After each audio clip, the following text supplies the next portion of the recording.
প্রকৃত মুমিন হয়ে যায়, পৃথিবীর কোনো তাকত, পৃথিবীর কোনো ক্ষমতা, পৃথিবীর কোনো শক্তি নাই মুসলমানের একটা পশম পরিমাণে আচরণ করতে পারে।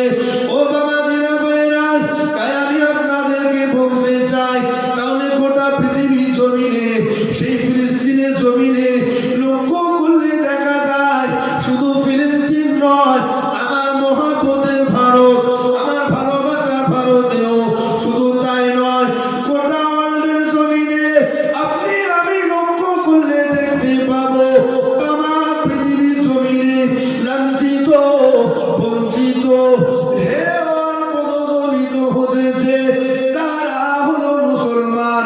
আমি আপনাদেরকে জানাতে চাই এর কারণটা কি? মুসলমান তো বাঘের জাত, মুসলমান তো বাঘের জাত, এরা কখনো কাউকে ডরে না, এরা কখনো কাউকে ভয় পায় না। আল্লাহ আল্লাহ রসুল ছাড়া এ মুসলমান কাউকে ভয় পায় না। তাহলে মুসলমান এত লাঞ্ছিত কেন?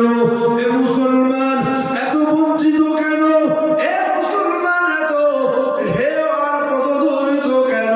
কারণটা আল্লাহর কোরআন জানিয়ে দিলেন, ইন কুনতুম মুমিনিন, যদি মুসলমান মুমিন হয়ে যায়, বাবারা বাবারা, এর প্রধানতম কারণ হলো আমরা মুসলমান। মুসলমান রয়েছি বটে, খাতা কলমে মুসলমান, আধার কার্ডে মুসলমান, আই কার্ডে মুসলমান, ডেট অফ বার্থ